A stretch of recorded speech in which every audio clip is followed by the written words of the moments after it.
자, 오늘 소개해드릴 차는 레인지로버 이보크예요. 이보크 새로 나왔죠. 이보크는 예전에 레인지로버 시리즈들하고 좀 다른 모양으로 혼자만 다르게 생겼었는데, 지금 새로 나온 이보크는 이렇게 패밀리 룩을 적용을 했습니다. 여기에 이렇게 동그랗게 주간주행등 들어가고 헤드라이트가 점점 작아지면서 작은 눈이 된 거죠. 뒷모습을 봐도 레인지로버 똑같아요. 레인지로버 글씨 그대로 써있죠. 가슴에서 어깨 높이 사이 정도 되는 높이니까 부담 없는 높이 크기가 되어 있고요. 그래서 옆모습을 봐도 이 차가 그렇게 크지는 않고 부담 없는 사이즈이기 때문에 그냥 우리가 편안하게 탈 수 있는 그런 차라고 생각을 할 수 있는데, 가격은 그렇게 편안하진 않아요. 7천만 원에서 8천만 원까지 올라가는데, 예를 들면은 볼보의 XC60이나 메르세데스 벤츠의 GLC 같은 차들이 7천만 원대가 형성이 돼 있으니까요. 그 가격대면은 요 레인지로버 브랜드도 한번 볼 수 있지 않을까, 이런 생각을 할 수 있어요. 항상 이 랜드로버, 특히 레인지로버들은 바퀴를 크게 가져가서 컨셉카처럼 아주 화려하고 이쁜 모양을 자랑합니다. 사실상 그렇게 크지 않은 SUV인데 얘한테 20인치 바퀴를 달아놨어요. 가장 눈에 띄는 변화는 실내에 있습니다. 한번 들어가서 확인해 보죠. 자, 앞좌석에 타서 한번 느낌을 전해드릴게요. 이 앞좌석에 타보면은 이 시트가 목 아랫부분을 여기를 굉장히 강하게 딱 받쳐주고 있어요. 등은 좀 움푹 들어간 모양이고 목을 받쳐주다 보니까 등 중간에가 좀 쑥 들어가 있는 그런 느낌을 받게 돼서 살짝 이질감이 있는데, 오늘 몇 시간 운전해 본 거 결과로는 그렇게 불편함을 느끼지 못했어요. 그리고 이 앞좌석에서 제 몸에 맞춰 놓은 이 상태 그대로 뒷좌석 공간이 얼마나 남는지 한번 뒤로 들어가 볼게요. 자, 뒷좌석에 들어왔습니다. 여기 뒷좌석 공간도 그렇게 넓진 않아요. 약간 좀 아쉬운 게 있다면은 뒷좌석 시트가 리클라이닝이 되지가 않아요. 역시나 앞좌석처럼 등 중간은 조금 들어가는 느낌, 대신에 목 있는 데는 좀 꾹 눌러주는 느낌, 목에 여기 부분이 꾹 눌러주는 느낌이라 사실 조금 이거는 호불호가 좀 갈릴 수도 있을 것 같아요. 그리고 또 한 가지 아쉬운 거는 이 차의 시트가 그렇게 넓지 않고, 차가 작은데 시트를 좀 더 여유 있어 보이게 하려는 의도였는지 몰라도 바닥 면적이 좀 짧아요. 여기 그래서 허벅지가 좀 이렇게 뜨게 되는 아쉬운 단점이 있고요. 신발 들어가는 공간도 앞에 시트를 좀 바닥까지 내렸을 경우에는 조금 빡빡하게, 대신에 여기 송풍구라든가 이런 것들 버튼은 잘 돼 있어요. 중앙 시트가 이렇게 통째로 내려오는 구조로 돼 있어요. 이거는 암레스트로 사용을 할 수 있겠죠. 보통 차가 6대4에 폴딩을 하는 반면에 이 차는 4대4대2라고 해야 될 것 같아요. 이 중앙을 따로 폴딩을 할 수가 있거든요. 중앙을 완전히 폴딩해서 이 헤드레스트를 좀 앞으로 빼고 하면은 이렇게 꺾어져요. 이 차의 트렁크 공간 그렇게 크지 않습니다. 여기 공간이 이 정도면은 어지간한 미니밴들보다는 꽤 높은 편이고요. SUV들 중에서도 이 짐을 실어서 올릴 때 공간이 꽤 높아요. 그리고 저희가 항상 가지고 다니는 장비 가방, 이 가방이 여행용 캐리어 큰 거하고 굉장히 비슷한 크기예요. 근데 이게 하나가 거의 끝까지 쑥 들어가고 공간이 그다지 남지 않는, 예를 들어서 이 가방을 세로로 집어넣을 수가 있으면은 좀 더 확보할 텐데, 이렇게 스페어 타이어가, 템포러리 타이어가 들어있어요.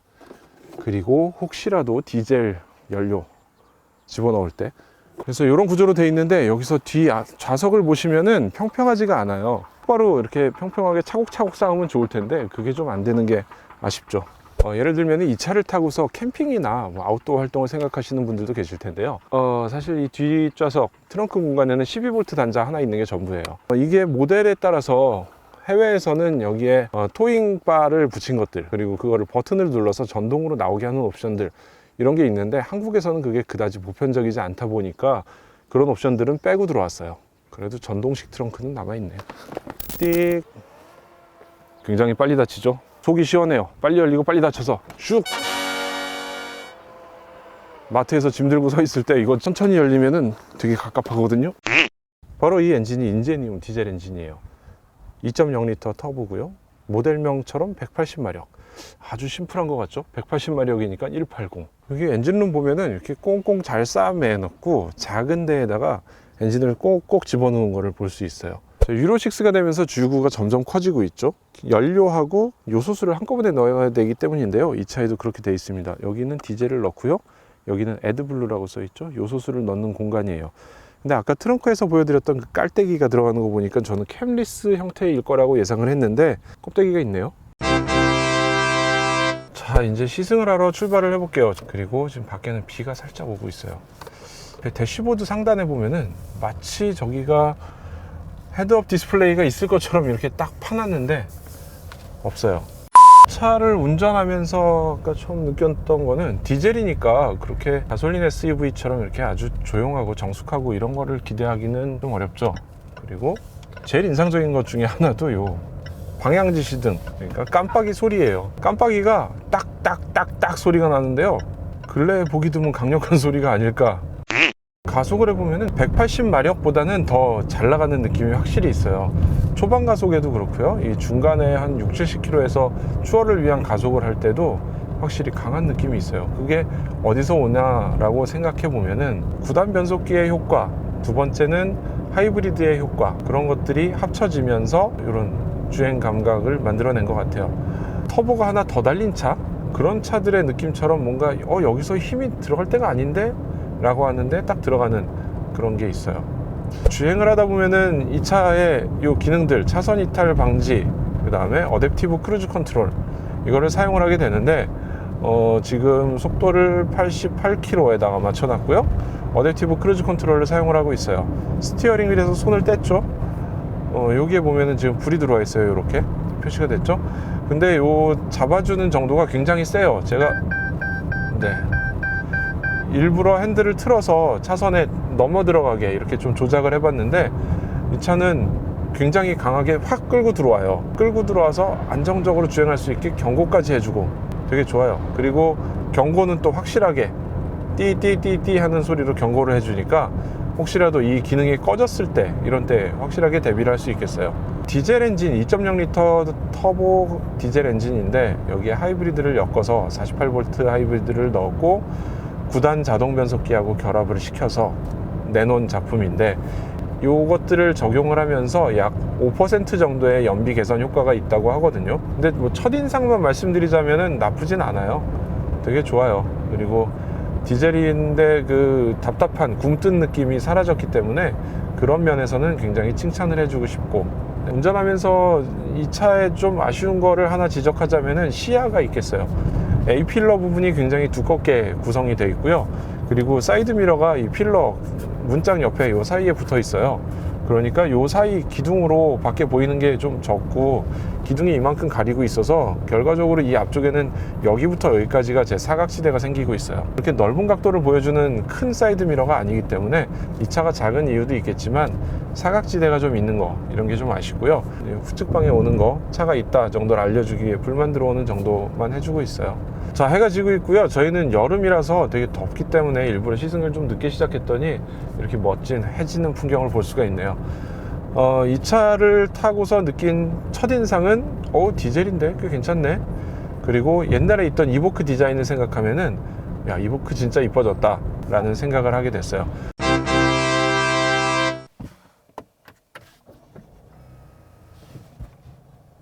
굉장히 많이 보던 디자인들이죠. 이 차에서는 이런 데는 가죽 같은 재질을 넣었고요, 여기는 우레탄 같은 재질을 사용을 했어요. 여기에 스티치가 들어가면서 좀 고급스럽게 이런 가죽으로 마감을 했던 벨라하고는 확실하게 차이를 두고 있죠.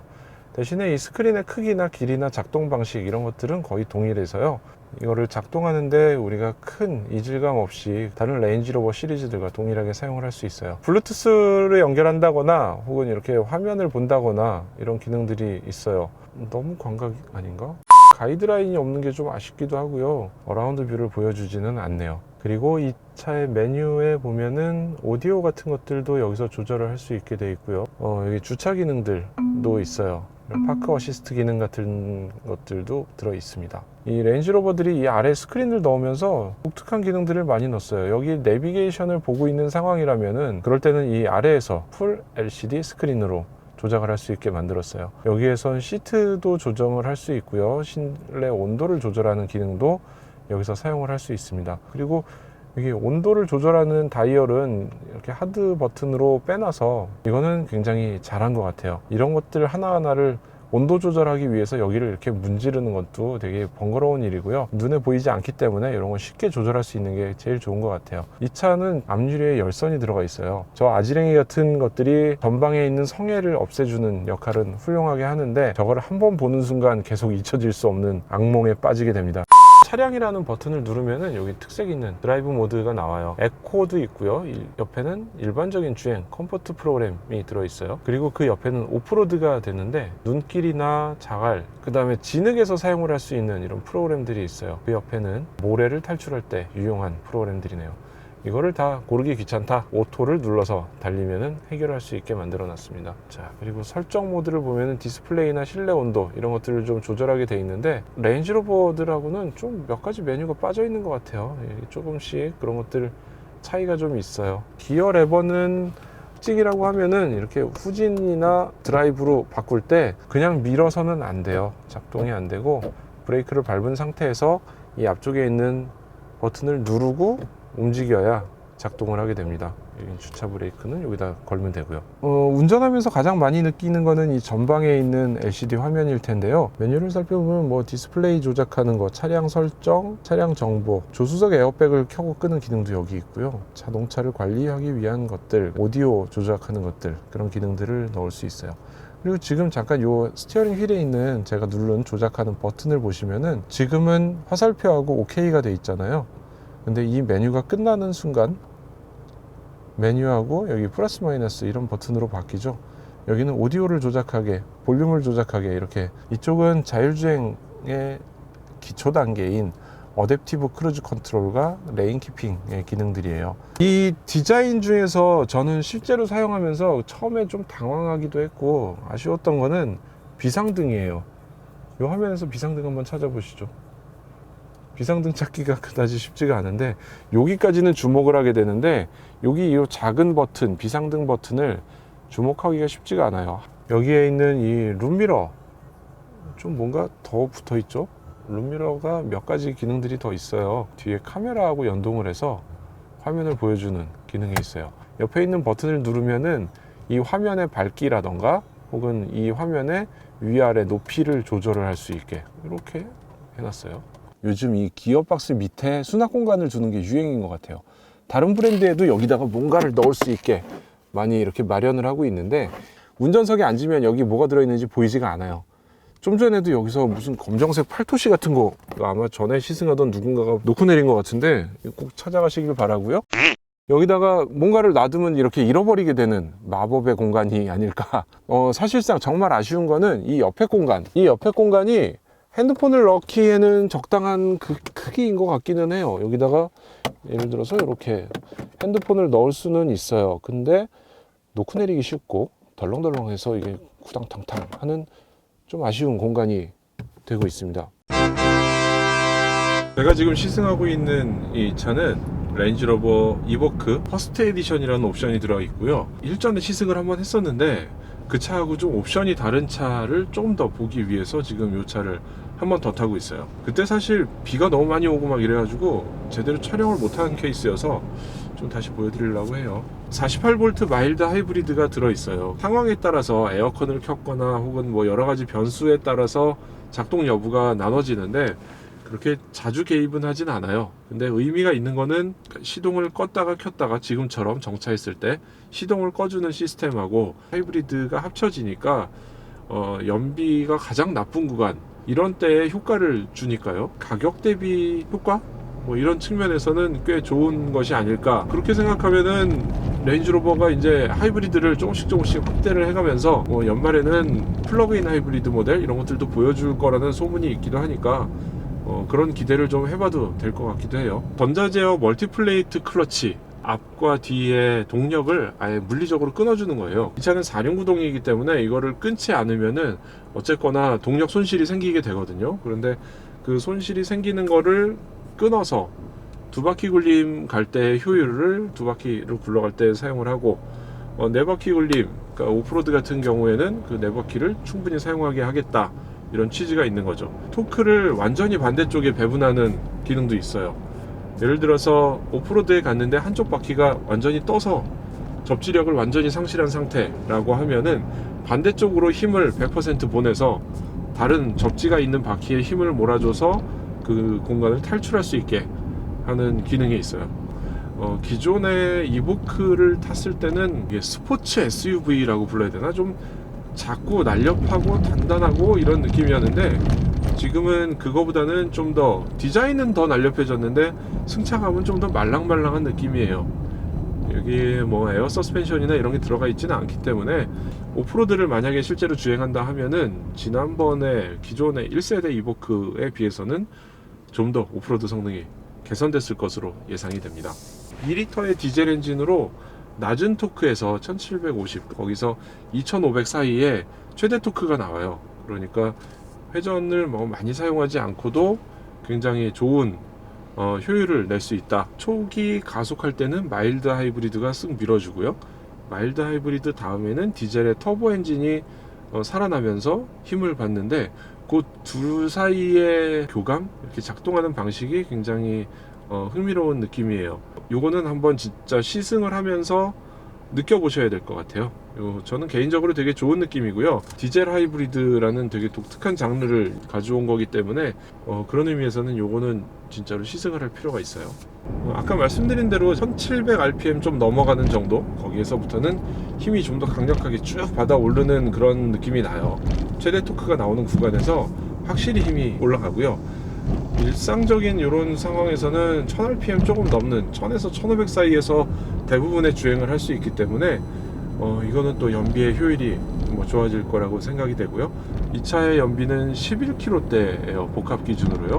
연비 측면에서는 이제 뭐 디젤인데 이런 연비가 나와? 라고 뭐 놀라진 않아도 되는 상황이 됐어요. 꽤 괜찮은 연비를 보여주고 있습니다. 그리고 지금 한 15km 사이에서 엔진이 일찍이 꺼져 버려요.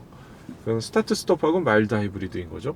길게 잡아주는 느낌보다는 잠깐 꺼지면서 그 사이의 연료 효율을 개선한다, 그런 의미에서는 합리적인 하이브리드라고 부르고 싶어요. 그리고 일전에 저희가 디자인 리뷰를 하면서 탔던 차에는 요 헤드업 디스플레이가 없는데 요 퍼스트 에디션 요 차에는 지금 헤드업 디스플레이가 있어요. 그래서 저희가 지금 시승기 영상에서 보여드리는 차가 2대가 되는데 약간 이런 실내 구성이 좀 다를 수가 있어요. 옵션에 따른 차이니까요. 이게 5천만원대부터 시작해서 계속 6천만원, 7천만원, 8천만원 계속 가격이 옵션에 따라 올라가는 그런 차기 때문에요. 자, 이 차에는 또 하나 메리디안의 오디오가 들어 있습니다. 1970년대부터 시작된 영국의 오디오 회사죠. 스피커가 14개? 뭐 이 정도 들어있다고 하는데 저희가 뭐 음악을 한번 틀어볼까요? 이렇게 블루투스로 연결해서 저작권에 걸리지 않는 노래를 들어야.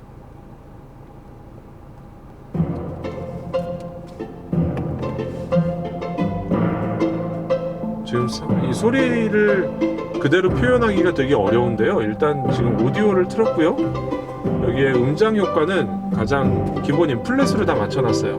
이 오디오에 대한 평가는 저희가 리뷰하는 오디오를 통해서 이 차의 좋은 오디오 소리를 전달해 드리기가 힘들어서 좀 고급차를 선택한다 라고 하면은 반드시 가서 시승하면서 오디오를 들여보시는 게 꼭 필요한 숙제 중에 하나예요. 실제로 이 오디오는 주행하면서 만족감이 굉장히 큰 옵션 중에 하나거든요. 기본적인 주행 성능은 뭐 누차 말씀드리듯이 부드럽고 편한 편이라 이 차를 가지고 그냥 일상적으로 시내에서 사용하는데 굉장히 편리할 것 같아요. 레인지로버 이보크 D180SE를 시승을 했고요. 다음에 이 차가 좀 신차에서 조금 벗어나면 이제 시승차가 좀 여유가 생길 테니까요. 그때 가서 조금 더 길게 타보면서 자세히 설명을 드리도록 하겠습니다. 지금까지 오토캐스트 이다일이고요. 지금까지 촬영에는 이다정 기자가 수고해줬습니다.